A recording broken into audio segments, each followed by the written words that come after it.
means that the universe has been locked. The universe has been locked for everyone's share, but its key is knowledge.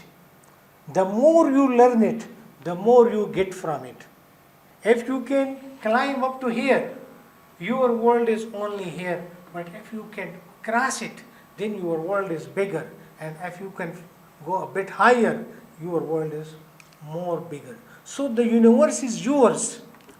It is not American's universe. It is not Japanese universe. It is not the British universe, African universe, Asian or Arab universe.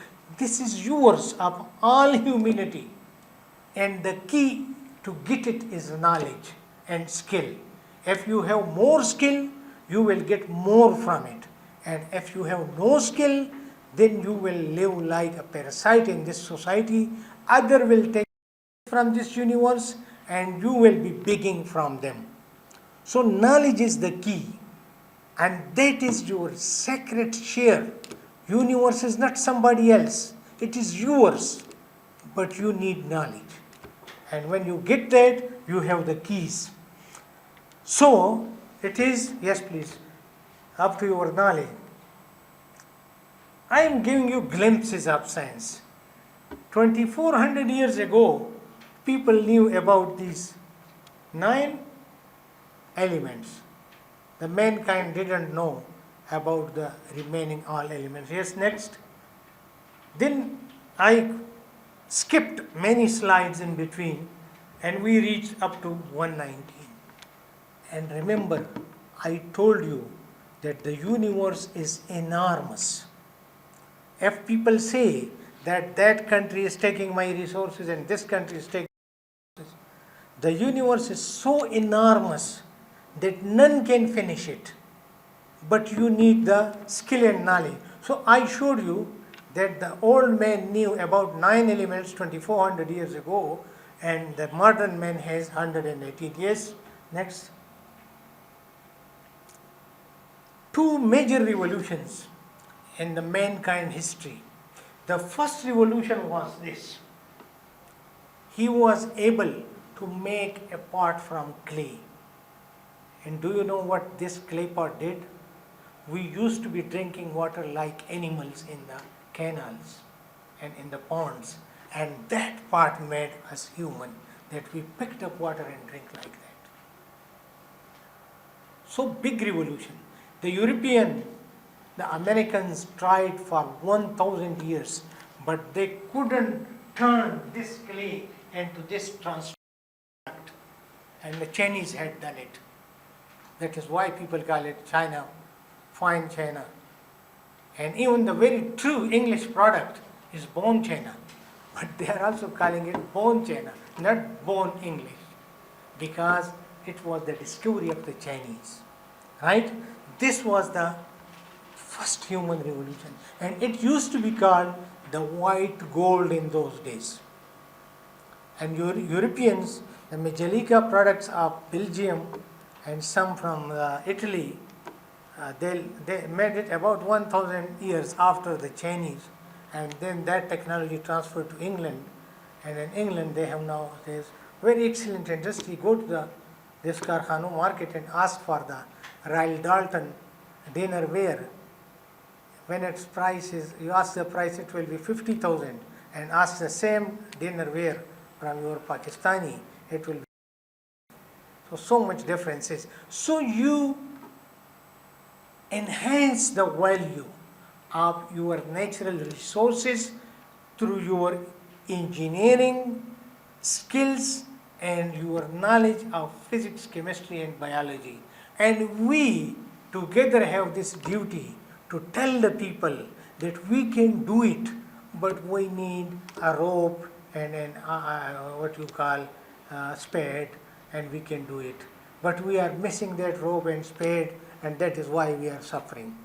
It is much, much easier, as many people who are not stronger than us, who are not sharp than us, they have done it and they are enjoying. And we couldn't convince our society. So we must do it. The next revolution, I am not going into that detail, but was the cell phone. And the story of the cell phone is this.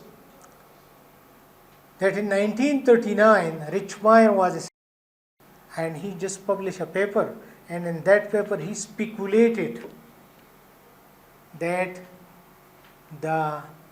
instead of the vacuum cavity, we will be able to use the solid state resonator in telecommunication devices.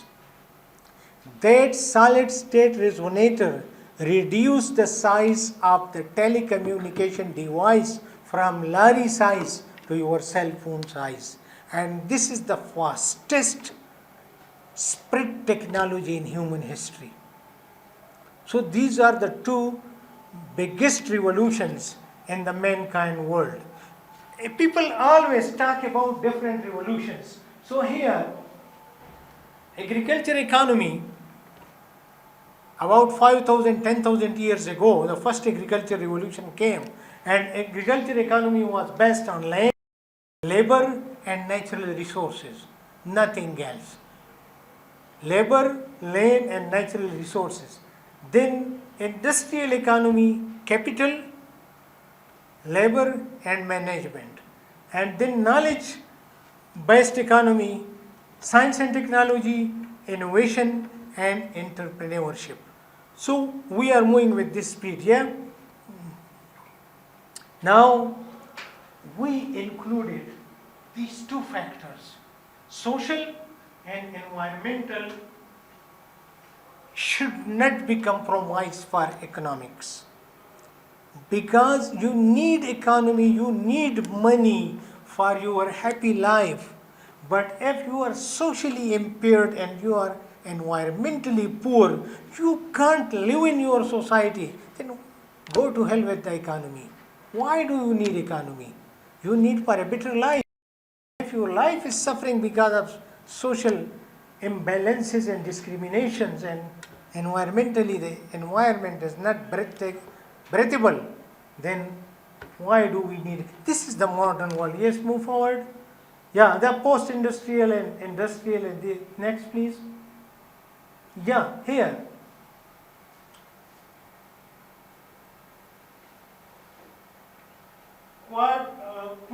Quintuple helix. Environment for society.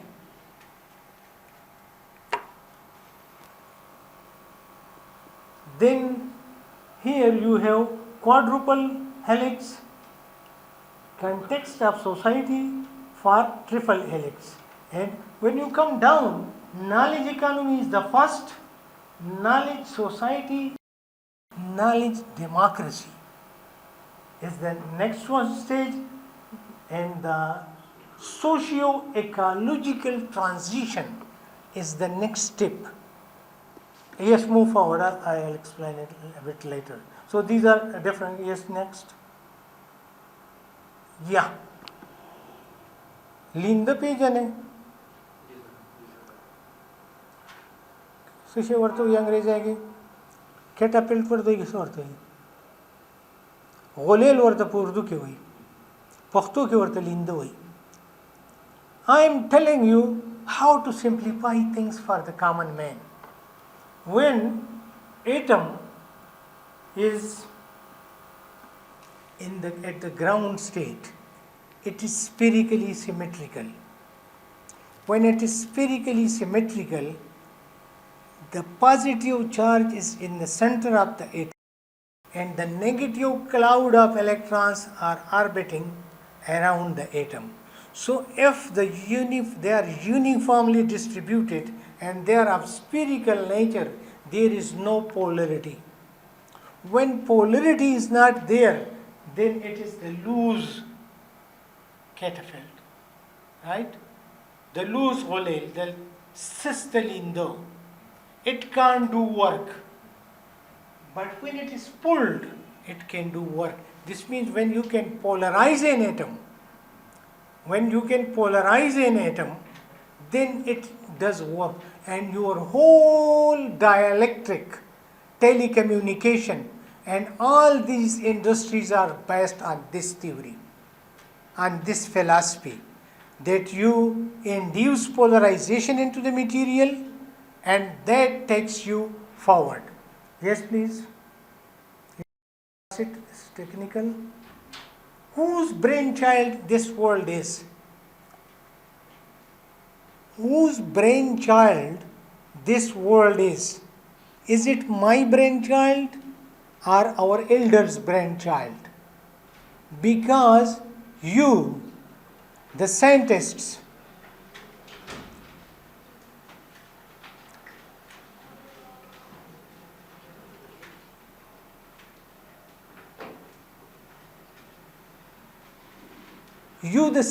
and the journalists can come together and predict how the world should be tomorrow. Do you want this wall to be made from cement and concrete?